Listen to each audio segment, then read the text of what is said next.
Good morning, students. In our previous video, in the last part of that, we show about the story of Sakal and Bilas. By knowing the story of Sakal and Bilas, there is a question arises that how people can become an asset. Students, when you go through the story, one point you can note that Sakal parents were eager to give education to Sakal, and also Sakal was a meritorious student. But on the other hand, Bilas, her mother, was a fish seller. Neither any one of his family members were educated. So there is no any provision of education for Bilas. Also, Vilas was a arthritis patient, but related to medical condition, there is no any problem for Sakal. From this story, in a nutshell, we can say that if we invest on health, education, and training, any people of our country can become an asset.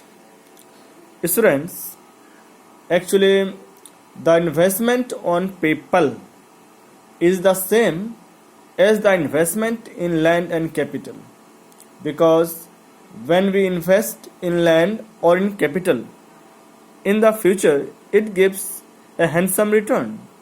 Like that, if we invest on health, education, and training, it will give us a lot in our future.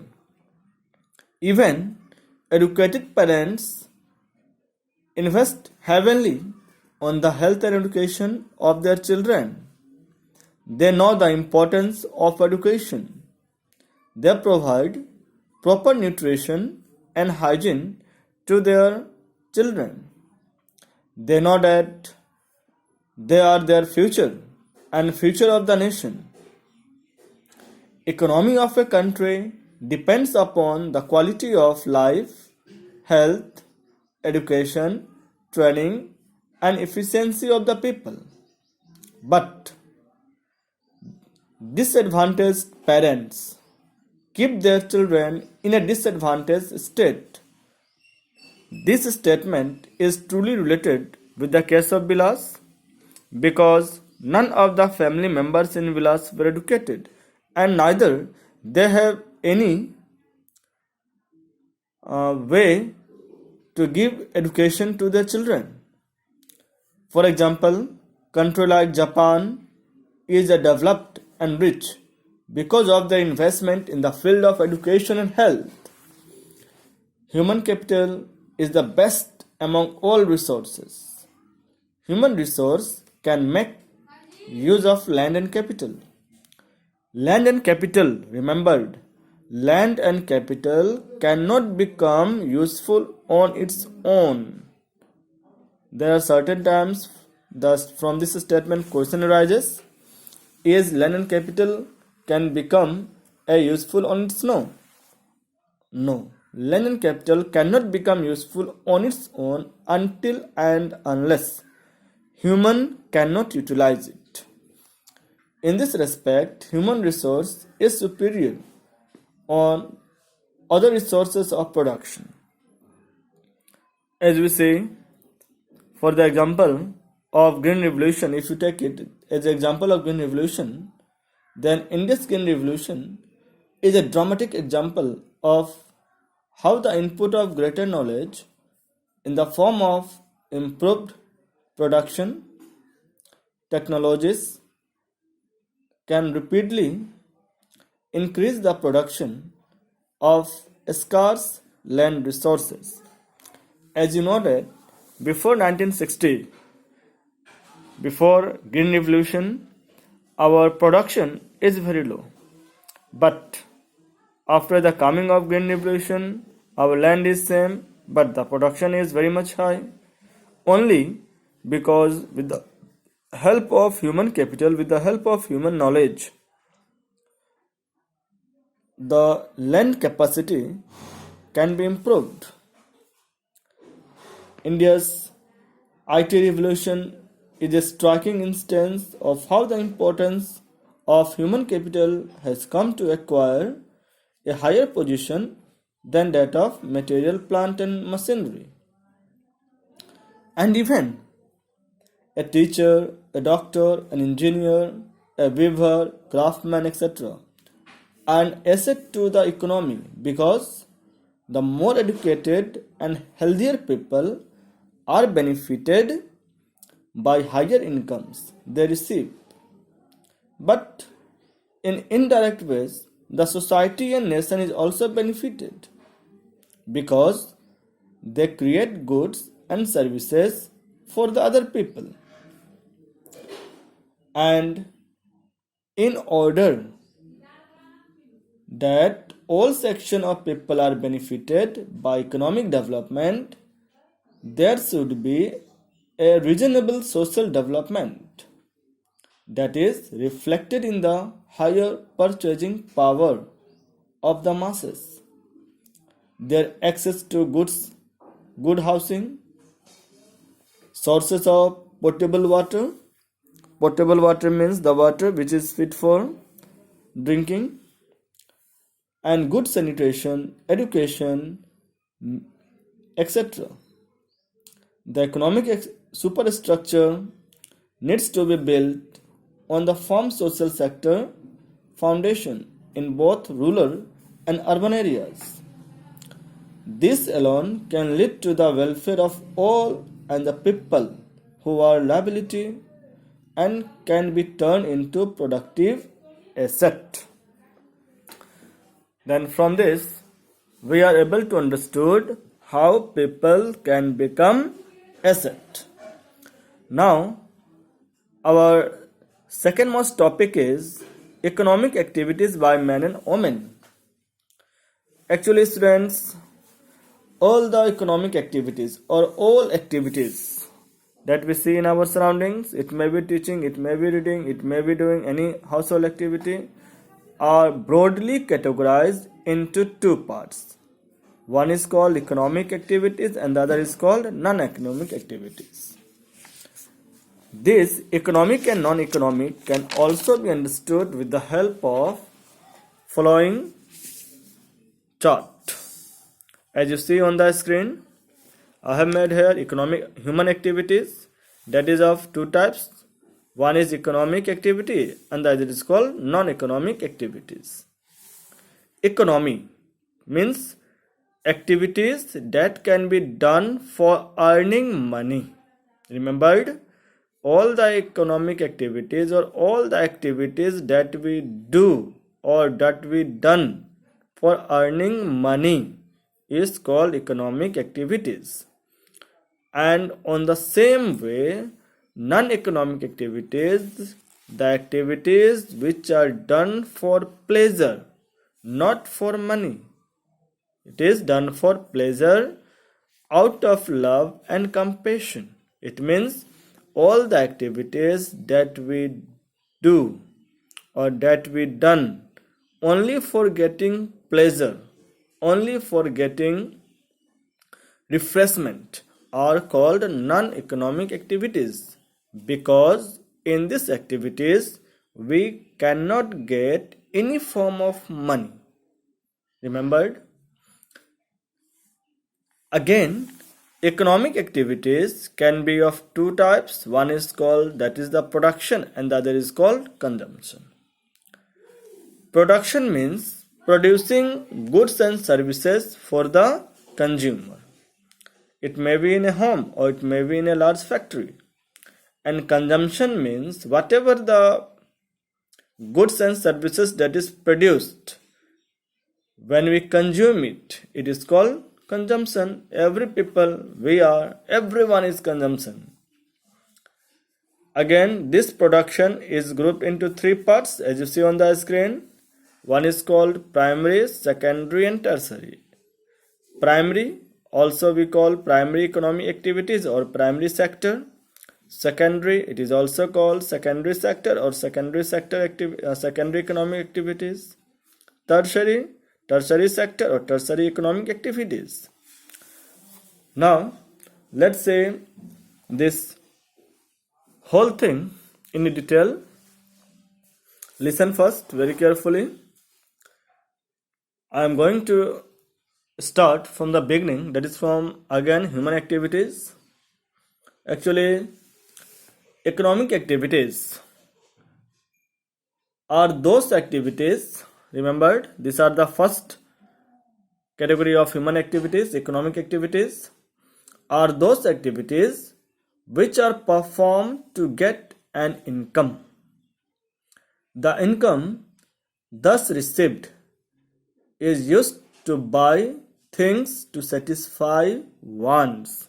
Whatever the income that we get by doing activity, we people used that money for satisfying our wants by buying things. For example, a person goes to his office, a farmer works in his field, a clerk works in an office, a teacher teaches in his school, etc., to get an income. Therefore, they are performing economic activities. And another is non-economic activities are performed by person for pleasure or out of love and affection, out of pity. That is, any act which is not done for money is a non-economic activity. Remember, any activity which is done not to get income, not to get money, are called non-economic activities. For example, a musician who sings for his pleasure only and for which he is not paid anything is not performing an economic activity. But when the same musician sings at a function and receives payment, he is performing an economic activity. From this, hope you understood how an activity is economic or non-economic activities. Again, a musician who sings for his pleasure only and not for money. But when the same musician sings at a function and receives payment, he is performing an economic activity. Or for example, a student who plays cricket for his own pleasure, a teacher who teaches his own son or daughter, a mother who nurses her child out of love and affection perform activities not for earning money. Such type of activities are non-economic activities. Actually, goods have to be produced before they can be consumed. Any goods and services, any goods which is to be produced before they can be consumed. Then all those who help in making of goods and services are known as producer. From the term production, there is a word originate, that producer. Producer means all those people who are involving in producing goods and services are called producers. While at the same time, some produce goods, some other produce services. When such activities result in valuable and useful thing, it is called production of goods. Remembered? When some produce goods, or we can also say that while some produce goods, some other produce services. When such activities result in valuable and useful things, it is called production of goods. It may be a small from a safety pin to a large aircraft. For example, activities like medical treatment by a doctor, coaching by a teacher, service of a tailor, transportation, postal service, etc. are considered production of services. When people use goods and services, it is called consumption. Or when activities of farmer producing rice, wheat, sugarcane, worker in a factory, manufacturing cloth, etc., are considered as a production of goods. Also, in a other way, we can say that production refers to the operation by which all types of goods and services are produced and are made available to the consumers. Each one of us is a consumer, and consumption or using of goods and services is an economic activity and everyone undertakes it. Production and consumption are economic activities of human beings. There is, however, a third type of economic activities known as exchange or trade. Remember, despite of this production and consumption, there is also a third type of economic activities which is called exchange or trade. Exchange implies buying and selling of goods and services. Today, producers produce goods so as to sell them. In fact, production includes exchange. Hence, exchange is not as a separate form of activity but as a form of production.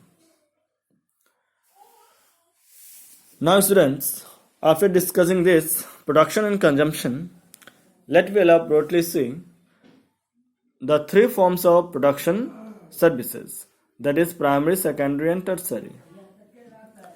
Actually, primary economic activities are those activities when we produce goods by exploiting natural resources. Remember, when we produce goods by exploiting natural resources are called primary economic activities or primary sector. Since most of the natural products we get are from agriculture, dairy, fishing, forestry, hunting, etc., this sector is also called agriculture or related sector. Then our second is secondary economic activities. Actually, when primary goods are used to produce some other commodity manually or by machine in a workshop or at home, such activities fall under secondary sector. As the products are manufactured, this process is also called manufacturing. As this sector is associated with industries, it is also called industrial sector or manufacturing sector. Our third economic activities, that is our production part, is tertiary economic activities. Actually, these are activities that help in the development of primary and secondary sector. These activities by themselves do not produce a good, but they are an aid or support for the production process. For example, sugarcane is required to produce sugar. Sugarcane can be transported from field to market and factory by trucks or other means of transport. Each activities, that is transport, storing, banking, communication, insurance, are called tertiary activities. These activities are called activities of service sector because they generate service. These two terms we have discussed above. Now, hope you understood about this primary, secondary and tertiary sector. Simply remembered primary, that is related to our earth or related to nature. When these natural goods are manufactured in a machine, in a industry, this is called secondary. And for the betterment of primary and secondary, we also required transportation, banking, insurance, etc. or storing. Such type of activities are called tertiary activities. After this, there is a homework for you that is given. First question is begging an economic activity? Is begging an economic activity? Your second question is, what is the difference between sakal and bilas? Try this at your home. Do practice. And still have any confusion, then as I already gave you my WhatsApp number, you can contact with that number and try it. In our next video, I also discussed these two questions also before discussing our second point. Thank you very much.